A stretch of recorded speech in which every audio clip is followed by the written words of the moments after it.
Hi, let's talk about awakening and see it from Rumi and Eckhart Tolle perspectives, and there will be perspectives that may be surprising.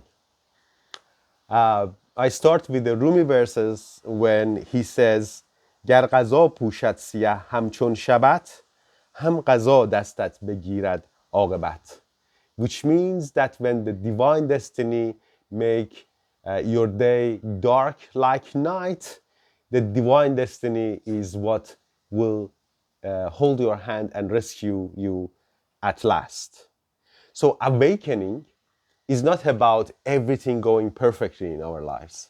Awakening is about things really become challenging, and still we will have faith that the things will go well in the end. The same thing that Eckhart Tolle talks about. And Eckhart Tolle says that when you are awakened, you will have the life challenges. Even the ego will take over and kind of try to distract you. But the important point is that when you are awakened, you realize that these life challenges pass and you see the ego and you don't follow it. You actually, in fact, don't have the ego because you're not attached to it, although the thought comes up. And here I can give you an example. Imagine that you are going for a job interview and this job is very important to you. So, but before going to the interview, so it starts raining and then you decide to use, for example, Uber, and the phone dies. And then you miss the opportunity to go to the interview. If you are awakened, you would think that this challenge has come, but it could pass and could lead to something better.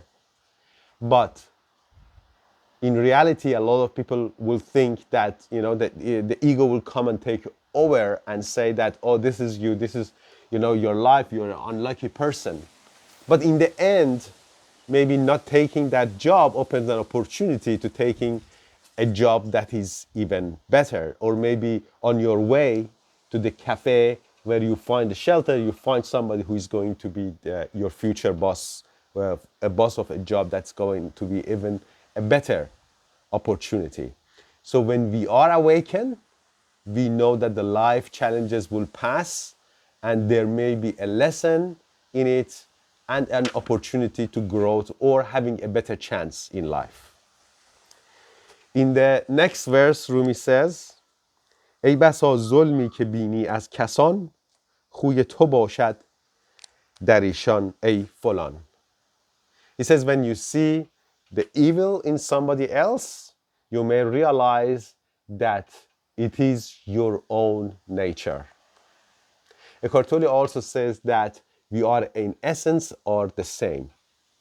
So we have two types of nature. A nature that is our essence that make us feel that we have a lot in common with others, that is the consciousness.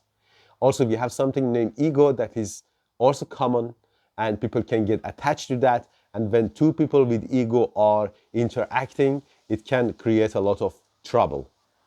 So awakening is about having self-awareness, being aware of our shortcomings and issues. So imagine somebody who have a very arrogant boss. And then he thinks that, the boss is very arrogant. In the meeting, he doesn't let us talk. He wants to show off all the time. He take credit for whatever we do, and etc., etc. And if this person really go and do self-awareness on himself, he may realize that in the meeting, he's also the one who interrupts others.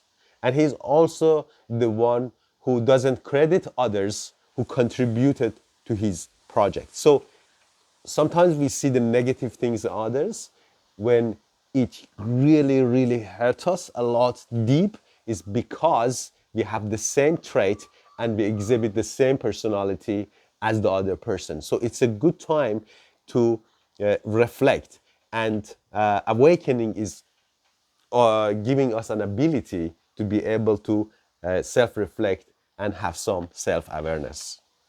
In the next verse, Rumi says, چون به قعر خوی خود اندر رسی پس بدانی کز تو بود آن ناکسی, which means that when you realize the depth of your own personality and who you really are, you realize that the evil is coming from yourself.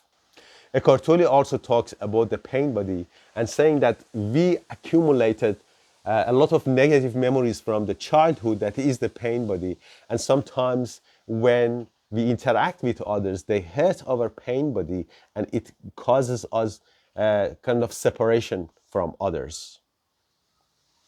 So awakening is actually about improving ourselves and not necessarily trying to change the world. And Eckhart Tolle also says that when you get awakened, you realize that that change in you to be in touch with your consciousness is going to help to eventually change the universe. And we don't really need to think that we have to do some enormous change in the world in order to improve it. So awakening is about gaining that self-awareness. I will give you an example.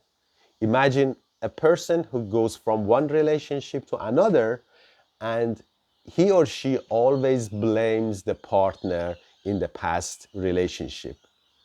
Well, this happens a lot. I mean, a lot of times you talk to people who are out of their relationship, they always say that the person that they were with have so and so problems. They had this kind of mental issue, they were controlling, they didn't have this, they didn't have that, they were fighting all the time. And they go from one relationship to another, and it was always the fault of the other person in all of these relationships. But maybe if you ask them to write down what they think that they need to hide from the next person that they're going to be in the relationship with, what aspect of their personality is troublesome. If they try to write that down, they realize that the source of a lot of issues in their past relationships was, for example, it could be their inability to gain intimacy. If they are scared of intimacy, they're going to push others away whenever they find a very small challenge. So awakening is about gaining that self-awareness, knowing that we have a pain body and knowing that we have an ego, but not identifying with it, discovering it and improving ourselves. Thanks a lot. I hope that you enjoyed this video. Please hit the like button and subscribe to my channel, and I look forward to speaking to you soon.